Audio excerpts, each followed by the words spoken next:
Bismillah ar-Rahman ar-Rahim. Assalamu alaikum wa rahmatullahi wa barakatuh.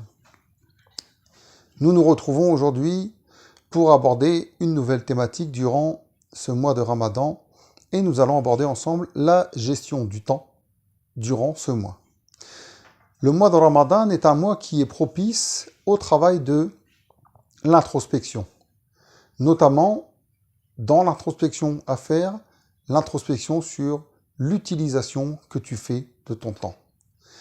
D'après Ibn Abbas, le prophète sallallahu alayhi wa sallam a dit à un homme qu'il exhortait: profite de 5 choses avant 5 choses. Profite de ta jeunesse avant ta vieillesse, de ta santé avant ta maladie, de ta richesse avant ta pauvreté, de ton temps libre avant ton occupation et de ta vie avant ta mort. Donc notre noble prophète sallallahu alayhi wa sallam, dans ce hadith, il nous invite à profiter de notre temps libre. C'est pour l'utiliser à bon escient et non pas le laisser passer, tuer le temps, comme on dit à l'accoutumée. Certains ne pensent justement qu'à tuer ce temps en attendant, une fois le début du jeûne commencé, en attendant avec impatience la rupture du jeûne. Donc le fait de pouvoir manger et boire le soir. Alors que le jeûne de ce mois, au contraire, est là pour toute autre chose. Le prophète sallallahu alayhi wa sallam nous dit: celui qui n'abandonne pas le mensonge et d'agir en mentant, Allah n'a pas besoin qu'il délaisse sa nourriture et sa boisson. Et il dit également, sallallahu alayhi wa sallam, combien de jeûneurs ne récoltent de leur jeûne que la faim et la soif.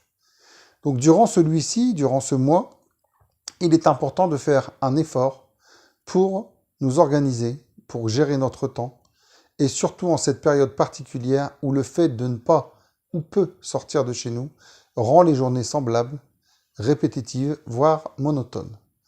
Il faut donc éviter de se laisser prendre par le temps, parce que le fait de ne pas organiser et de ne pas planifier ces journées va nous amener dans une monotonie où on va ne plus être vigilant sur la gestion de ce temps qui est pourtant précieux. Une citation de Jacques Prévert dit: le temps mène la vie dure à ceux qui veulent le tuer. Et donc effectivement, le musulman ne doit pas laisser le temps gérer sa vie. C'est lui qui gère sa vie et qui gère son temps. Le musulman est donc quelqu'un d'organisé, qui gère et organise sa journée. Il ne subit pas le temps, il le maîtrise, il l'organise. D'ailleurs, le temps a tellement une place importante et une grande valeur auprès d'Allah qu'Allah lui en a attribué une sourate dans la sourate 103, sourate Al-Asr. Voilà, Bismillah ar-Rahman ar-Rahim. Wal-Asr, inna l'insana lafi khusr, illa alladhina amanu wa amilu salihat, wa tawasaw bil haqqi wa tawasaw bis sabr. Donc Allah nous dit par le temps, l'homme est certes en perdition, sauf ceux qui croient et accomplissent les bonnes œuvres, s'enjoignent mutuellement la vérité, le bien, et s'enjoignent mutuellement l'endurance. Donc Allah il nous assure que tout ce qui n'est pas bonne œuvre sera contre nous, et est voué et il est à perdition. Donc toute chose faite sans chercher la satisfaction d'Allah est contre nous. Et de surcroît, durant ce mois, le temps est quelque chose qui doit être géré, maîtrisé, même si les chants doux des sirènes de Netflix et autres plateformes nous appellent, le musulman doit connaître ses priorités et il doit savoir prioriser. Il doit savoir qu'il ne sied pas aux musulmans de passer 10 heures de sa journée sur une télévision à attendre le repas du Maghreb. Bien sûr, il a le droit de se relaxer, prendre du repos et un peu de bon temps.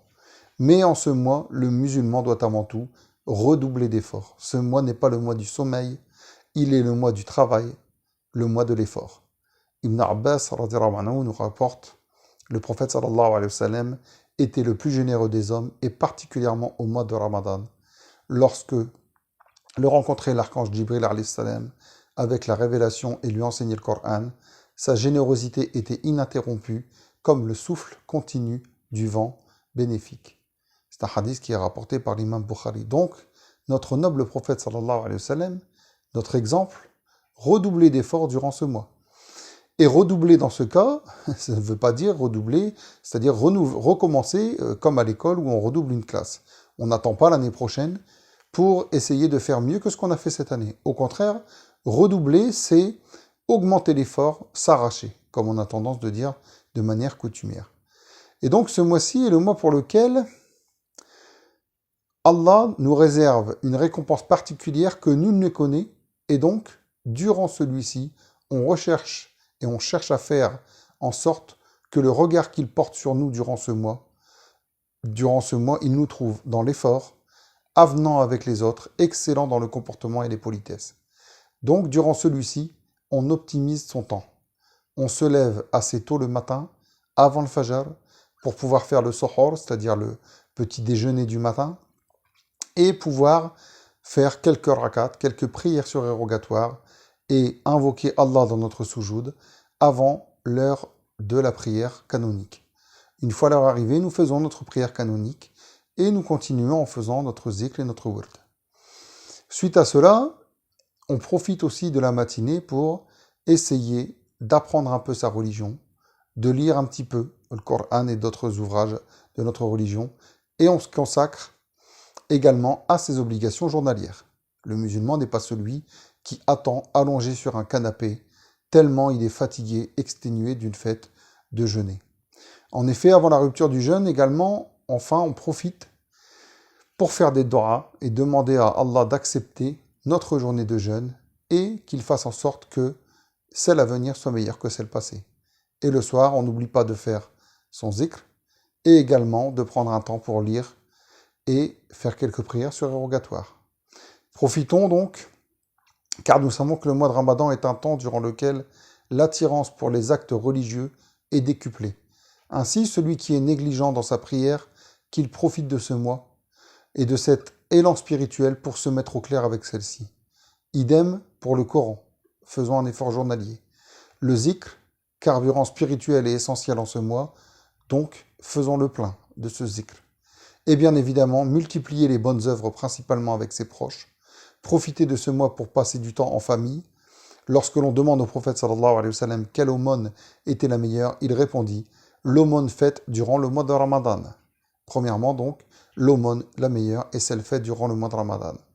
Enfin, il dit également, sallallahu alayhi wa sallam, sourire à son frère est une aumône. Donc sourire durant le mois de Ramadan est une bonne aumône et c'est la meilleure des aumônes à faire, elle est meilleure que le fait de sourire en dehors du mois de Ramadan. Et enfin, dans une autre tradition, le prophète sallallahu alayhi wa sallam nous dit que la meilleure des aumônes est celle qui est faite à sa famille et à ses proches. Et donc, mon frère, ma sœur, nous t'invitons à multiplier le sourire envers tes proches, envers ta famille, afin de mettre en avant les qualités que le prophète sallallahu alayhi wa sallam et de revivifier sa sunna, car le prophète sallallahu alayhi wa sallam était quelqu'un qui souriait. Donc, faisons l'effort d'avoir un bon comportement durant ce mois. Subhanakallahumma wa bihamdika ashhadu an la ilaha illa ant astaghfiruka wa atubu ilayk. Subhana rabbika rabbil izzati amma yasifun wa salamun ala al-mursalin walhamdulillahi rabbil alamin.